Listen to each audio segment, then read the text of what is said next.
people that believe we are as young as we feel. How many of you have known 20-year-old people that act like they're 80 and tired, or 80-year-old people that are full of life and have fun? I know I have many. Jean Tracy, the founder of our club, is one of them. She is forever youthful. In regard to birthdays, though, it's a funny thing. Even though I don't count my age, on the big birthdays, we all tend to do some recounting on our past. Am I on the right path? Am I living the life I want to live? Especially when we turn 40, 50, 60 and beyond. It seems like those decade breakers are the markers. And in reflecting back when I turned 50, I had this really great awakening because I joined Toastmasters at that time. And I realized that God, the universe, divinity, whatever you happen to believe in, actually gave me a peek into my future when I was a little girl, a peek behind the magical curtain. I was a storyteller when I was a young girl. Madam Toastmaster, excuse me, Victor, Mr. Toastmaster, fellow guests and Toastmasters, welcome to Divine Detour, my journey back to my magic. Okay, how many of us as kids dressed up or have children that currently dress up? Isn't it a fun way to express ourselves or see our children express themselves? One of my favorite memories was Christmas. This is circa 1980 when my grandmother was alive. And you can see my sister and I are wearing matching skirts. My mother and my grandmother would build our outfits for Christmas. They would make them by hand. And then my mom would buy us special pajamas and long dresses to wear for Christmas Eve. This is a photo of me and my sister. I'm wearing the red vest. And there's something about long dresses, isn't there, ladies? Whether it was your wedding or prom or just getting dressed for a special occasion. And looking back at these photos, look at my face. I don't have fear of public speaking. I'm actually looking at my mom build a stage in our living room by moving the furniture around. And I'm excited to take the stage. And what was even better is I could express myself fully because my sister was so little, she had no idea what was happening, and I could boss her around and get her to do what I wanted to do. So I got to be the producer and a performer for my entire family on Christmas.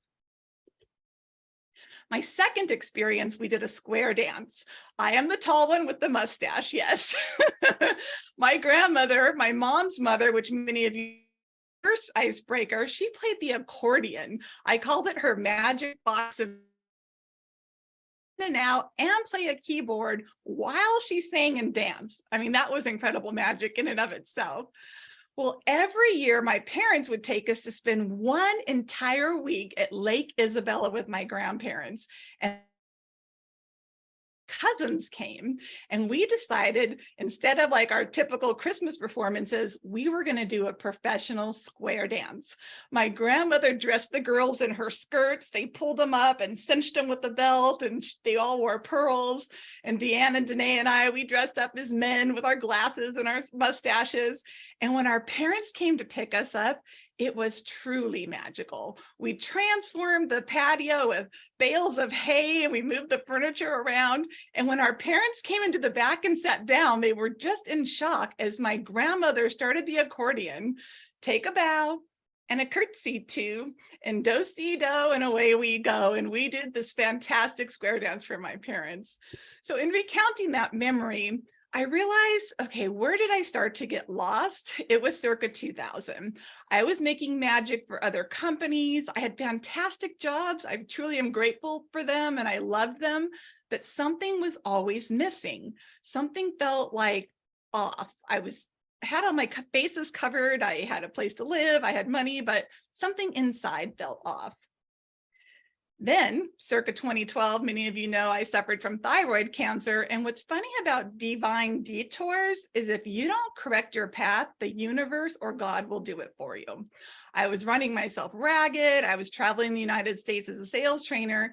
And then I got thyroid cancer, which literally took my voice, the instrument I used to make money. Talk about divine detour. It was a complete shutdown, roadblock. I had 5 years to figure out, what am I going to do next if my voice doesn't come back? Then we moved from Washington to California, and this small voice said, go back to Toastmasters, Folks, I had done Toastmasters like decades ago when I was a sales trainer. I do not know what led me back. It was definitely divinity. And through that experience, I leveled up this time. I finished a pathway. I did 2 terms as an officer, and I'm now serving in the district. I would have never done those things if I hadn't listened to my intuition, my magic. And then circa 2023, all of this accumulated into me getting the confidence to start my own company, Sugar Please Productions. In Sugar Please, not only do I get to work on my own magical projects, that top photo is my rescue cat. We're doing a children's book for him. I've done the 32 videos with Mara that many of you know, but Toastmasters opened my world back into public speaking. I never thought I would take a stage again, and I was invited to Westcliff to speak in front of hundreds of people in their Distinguished Speaker Series. Who knew? That was completely out of my hands. That was a divine gift. And guess what? Magic is our birthright. It's our birthright. We don't have to find it. We don't have to take a course. We don't have to unleash it. We have to remember it. If you feel like you're going off course, friends, look back to your childhood. Did you like to cook for your family? Did you dress up and do plays like I did? Or were you a builder with Legos? Those little clues are going to lead you back to your divine magic. And like I say, it's not showing off, it's showing up. Most of these photos are not taken at Halloween. My favorite one there is the UPS zombie where I'm in the green wig. My significant other had to work day and night at Christmas for UPS. They didn't have enough employees. They were working 12-hour shifts. And I thought, he must feel like a zombie. So I went into my Halloween trunk, dressed as a zombie, made an incredible meal, and fell asleep on the sofa till he came home. When he answered the door, all of those hours of doing my makeup and cooking dissolved with his one laugh. I made him laugh at a time where he just felt exhausted. And that was my gift to him, that one magical moment.